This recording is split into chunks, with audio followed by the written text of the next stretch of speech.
There are many things that we take for granted today that weren't even imagined in times past. They weren't even in the realm of magic. So it actually goes beyond that. So I thought, well, you know, if I can do some of those things, basically if I can advance technology, then that's like magic, and that would be really cool. And I was at sort of a slight existential crisis because I was trying to figure out what does it all mean? Like, what's the purpose of things? And I came to the conclusion that if we can advance the knowledge of the world, if we can do things that expand the scope and scale of consciousness, then we're better able to ask the right questions and become more enlightened, and that's really the only way forward. So I studied physics and business because I figured in order to do a lot of these things, you need to know how the universe works, and you need to know how the economy works. And you also need to be able to bring a lot of people together to work with you to create something, because it's very difficult to do something as an individual if it's a significant technology. So I originally came out to California to try to figure out how to improve the energy density of electric vehicles, basically to try to figure out if there was an advanced capacitor that could serve as an alternative to batteries. And that was in '95, and that's also when the internet started to happen.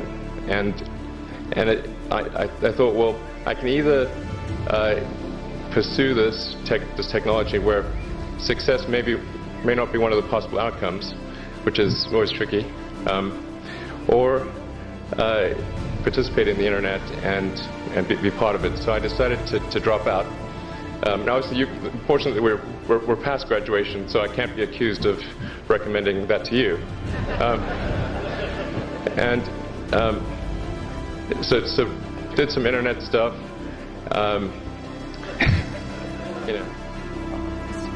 Well, that was the summer of '95. I had no money whatsoever. I was working, doing research in Silicon Valley on a completely different subject, and trying to start this company at the same time. And when it came time to decide, do I want to do graduate studies or do I want to start this company, and I decided to start the company, I had no money. As a graduate student, I would have received a scholarship and a stipend and so forth. In starting the company, I had nothing. I had no income source.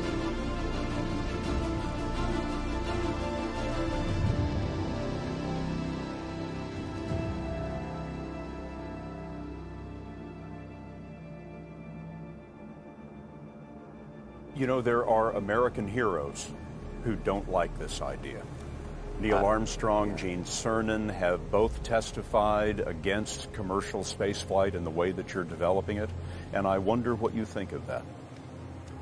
I was very sad to see that, because those guys are, those guys are heroes of mine, so it's really tough. You know, I wish they would come and visit and see the hardware that we're doing. I think when I was, 5 or 6 or something, I thought I was insane. Which was just strange. Because it was clear that other people did not. Their mind wasn't exploding with ideas. It was like, and strange. I don't think you'd necessarily want to be me. People would like it that much. It's very hard to turn it off. It's like a never-ending explosion. All the time.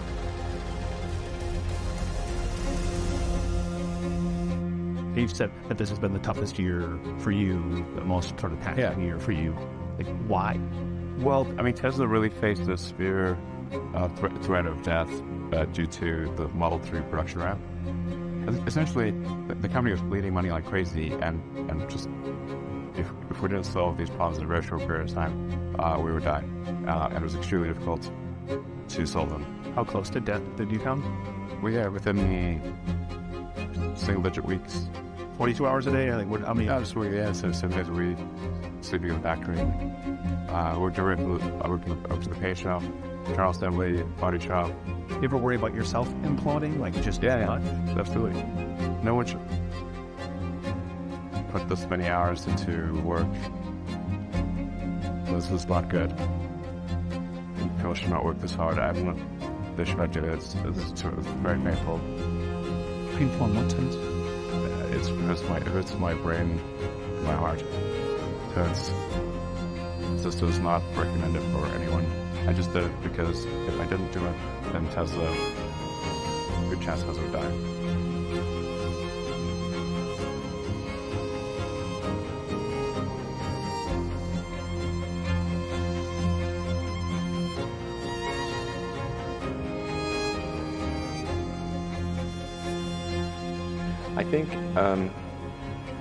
I think certainly being focused on something that you're confident will have high value to someone else, and just being really rigorous in making that assessment, because people tend to, a natural human tendency is wishful thinking. So a challenge for entrepreneurs is to say, well, what's the difference between really believing in your ideals and sticking to them versus pursuing some unrealistic dream that doesn't actually have merit? And that is a really difficult thing to tell. Can you tell the difference between those two things? Right. You know? So you need to be sort of very rigorous in your self-analysis. I think certainly extremely tenacious, and then just work like hell.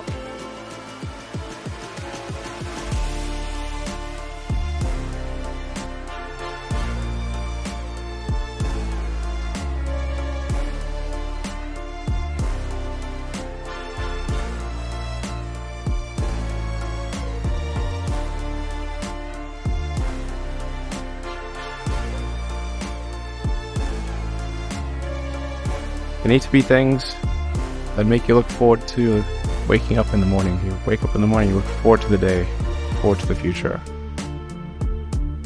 That second version is incredibly exciting and inspiring. You know, life can't just be about solving problems. Otherwise, what's the point? There's got to be things that people find inspiring and make life worth living. A future where we are a spacefaring civilization and out there among the stars, I think that's very exciting. That is a thing we want. Whereas if you knew we would not be a spacefaring civilization but forever confined to Earth, this would not be a good future. That would be very sad. There are two futurists, and one futurist, we're out there among the stars, and things we read about and see in science fiction movies, the good ones, are true. We have these starships, and we're going to see what other planets are like. We're a multi-planet species, and the scope and scale of consciousness is expanded across many civilizations and many planets and many star systems. This is a great future. This is a wonderful thing to me, and that's what we should strive for.